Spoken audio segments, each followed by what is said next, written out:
आप सभी को मेरा नमस्कार। पिछले कुछ दिनों से हम देख रहे हैं कि जैसे जैसे देश भर में कोरोना के केसेस बढ़ रहे हैं, देश के कोने कोने में, हर राज्य में ऑक्सीजन की डिमांड बढ़ रही है, दवाइयों की डिमांड बढ़ रही है, वैक्सीन की डिमांड बढ़ रही है और जगह जगह इनकी कमी महसूस हो रही है। पिछले कुछ दिनों से दिल्ली में भी ऑक्सीजन की काफ़ी ज़्यादा अफरा तफरी मची हुई है।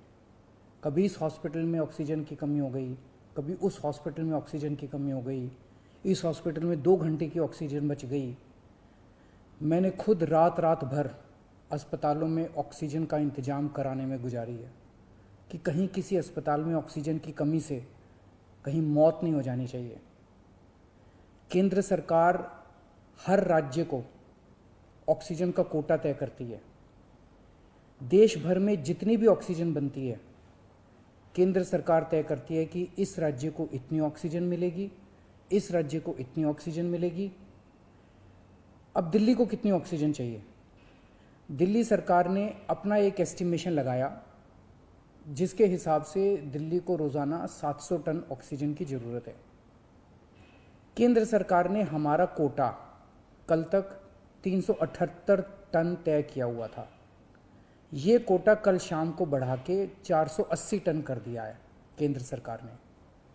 इसके लिए हम केंद्र सरकार के बहुत बहुत आभारी हैं। हालांकि हमें अभी और भी काफ़ी ऑक्सीजन चाहिए, लेकिन केंद्र सरकार ने जितना भी बढ़ाया है उसके लिए हम उनका बहुत बहुत शुक्रिया अदा करते हैं। अब केंद्र सरकार ये भी तय करती है कि जो आपके कोटे की ऑक्सीजन है वो कौन सी कंपनी देगी। जैसे दिल्ली में तो ऑक्सीजन बनती नहीं है, दिल्ली की सारी ऑक्सीजन दिल्ली के दूसरे राज्यों से, दिल्ली के बाहर के दूसरे राज्यों से आती है। तो केंद्र सरकार तय करती है कि फलाने राज्य की ये कंपनी आपको इतने किलो ऑक्सीजन देगी, फलाने राज्य की ये कंपनी आपको इतने किलो ऑक्सीजन देगी। मान लो राजस्थान की ये कंपनी आपको इतने किलो देगी, हरियाणा की ये कंपनी आपको इतने किलो देगी।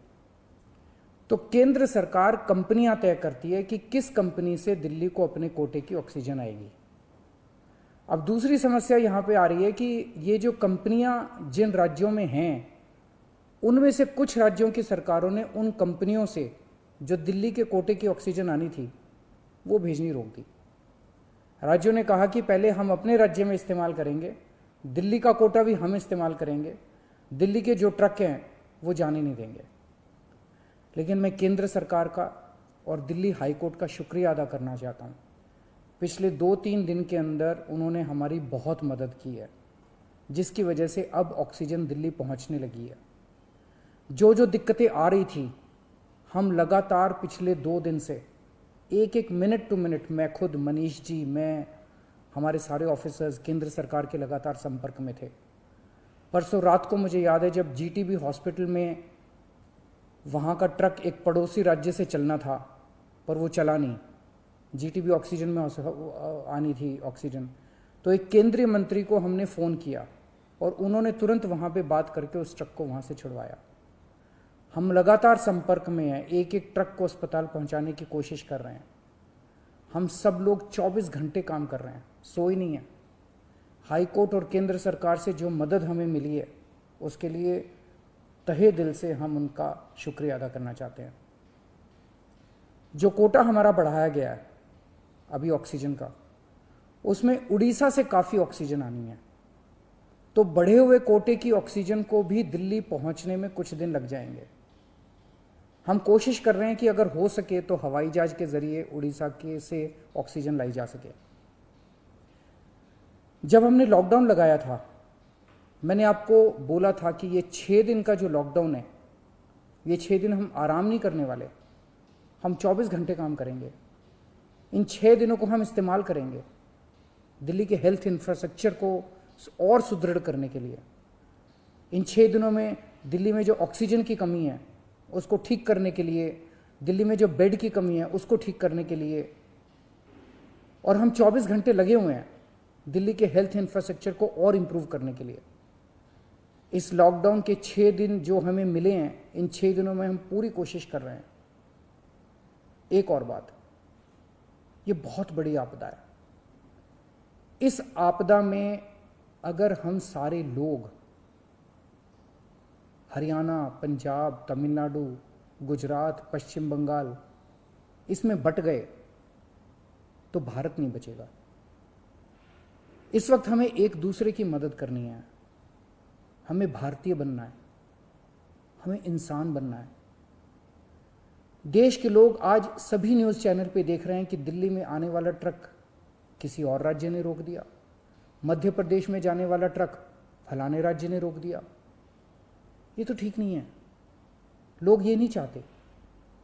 देश के लोग आज ये देखना चाहते हैं कि दिल्ली ने किसी दूसरे राज्य की मदद कैसे करी, उत्तर प्रदेश ने किसी राज्य की कैसे मदद की।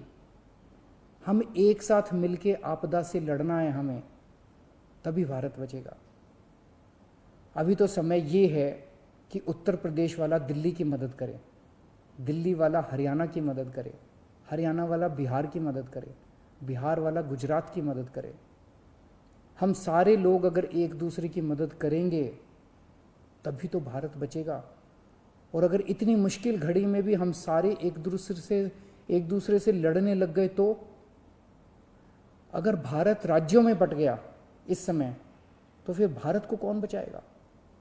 मेरी सारी नागरिकों से अपील है, सारी सरकारों से अपील है कि आइए मिलके एक होके लड़ते हैं। अगर हम मिलके लड़े एक मुट्ठी बनेगी, हमारे सारे संसाधन मिलके एक साथ इस्तेमाल होंगे, हमारी ताकत बढ़ेगी, हमारी शक्ति बढ़ेगी। और अगर हम बट गए तो फिर कोई हमें नहीं बचा पाएगा।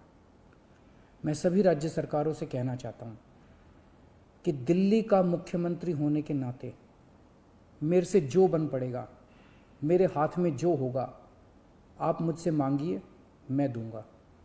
पूरे देश की मदद करेंगे। अगर दिल्ली में हमारे पास ऑक्सीजन ज़रूरत से ज़्यादा होगी तो हम दूसरे राज्यों को ऑक्सीजन देंगे। अगर हमारे पास किसी दवाई की ज़्यादा मात्रा होगी तो वो भी हम दूसरे राज्य के साथ बांटेंगे।